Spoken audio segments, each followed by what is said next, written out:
Intel spent $16 billion to buy its own failure. In the third quarter of 2024, the company reported a $16.6 billion net loss, the largest in its history.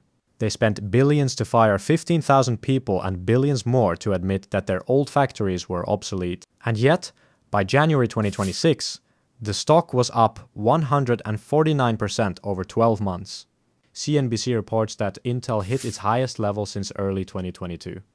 How does a company go from a record-breaking financial disaster to being Wall Street's favorite comeback story?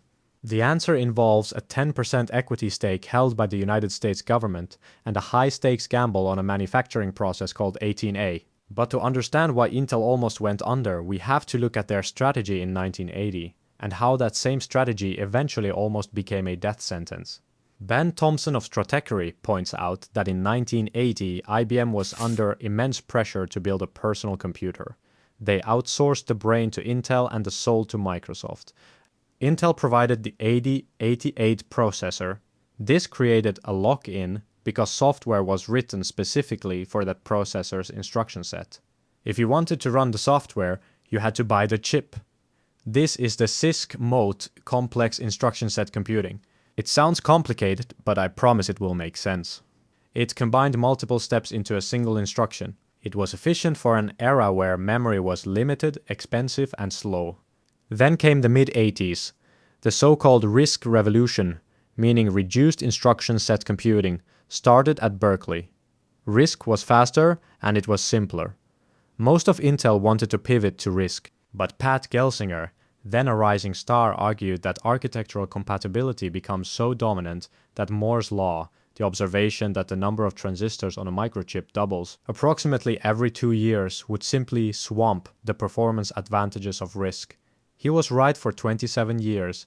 Intel didn't need to be the most elegant. They just needed to be the most compatible. They stayed with CISC while the rest of the world looked at RISC. They used their massive manufacturing lead to brute force performance. If the software worked on an Intel chip, why would anyone switch? Tony Fadell, the man behind the iPod and iPhone, told Stratechery that Intel was obsessed with performance and neglected efficiency. When Apple was designing the iPhone, Intel wanted to repackage what they had on the desktop for the laptop and then shrink it again for mobile.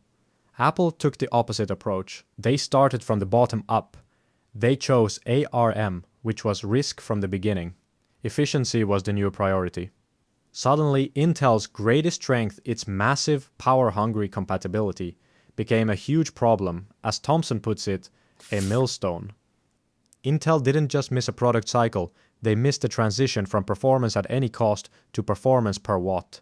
By the time they realized the iPhone wasn't just a toy, the mobile world had already been built on ARM and manufactured by TSMC in Taiwan. This leads to the fundamental IDM problem.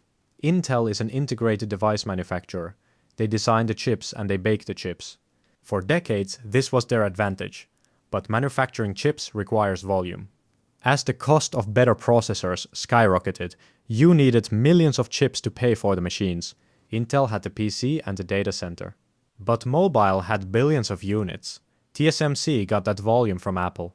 This volume allowed TSMC to invest more, learn faster, and eventually surpass Intel in technology. Intel was suddenly a design company with a second-rate factory, and a factory with only one customer, which was Intel itself. It was a closed loop of declining relevance. By 24, the situation was dire. Gelsinger had returned as CEO in 21 with a plan called IDM 2.0. He wanted to open Intel's factories to other companies, becoming a foundry like TSMC. But there was a cultural rot.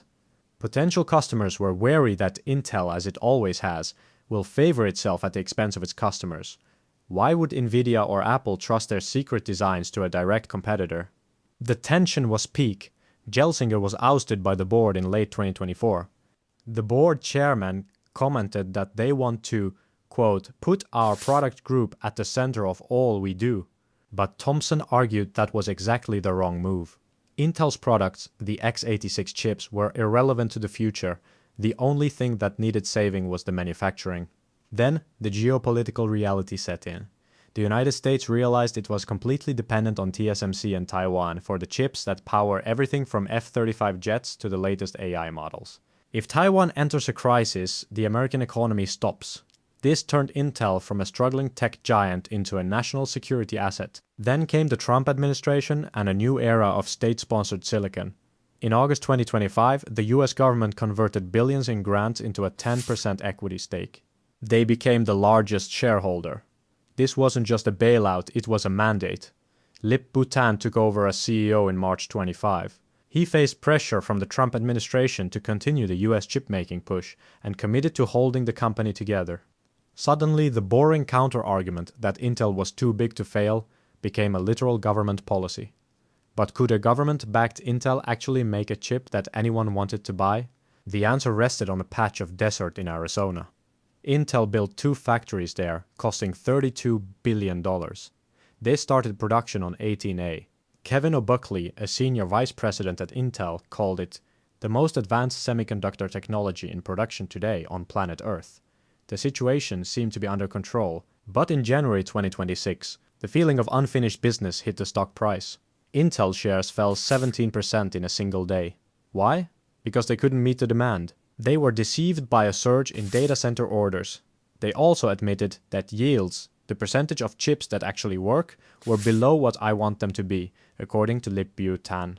Investors are now holding their breath. The timeline is 6 to 8 months for customers like Nvidia and Apple to decide if 18A is real or just hype. If it fails, the Financial Times warns it could deal the final blow to Intel's multi-billion-dollar bet. But there is a new hope: artificial intelligence. OpenAI's top AI executive, Sachin Katti, even defected from Intel to OpenAI recently to work on compute infrastructure. Meanwhile, Intel is finally hiring a chief architect to build its own GPUs to compete with Nvidia. CNBC reports that Intel and Nvidia have even agreed to a chip partnership and a $5 billion investment from Nvidia. Nvidia's stake has already grown by more than $6 billion since that investment. It seems even their biggest rivals are now incentivized to see them succeed, if only to have an alternative to TSMC. So how do you lose a $100 billion monopoly? You ignore efficiency for performance, you treat your factory as a private club rather than a service, and you assume that product compatibility is permanent. And how do you get it back? By getting bailed out by the state, or like more generously put, the government takes a stake in your company. You also spend $32 billion on a gamble in the desert. And you pray that the 18A yields come up before the government's patience runs out. The economic cycle is relentless. Intel was comfortable for too long. Now they are the world's most expensive experiment in industrial policy. Whether they emerge as a revived titan or a hollowed-out national utility remains to be seen. If you enjoyed this video, be sure to subscribe for similar business content in the future.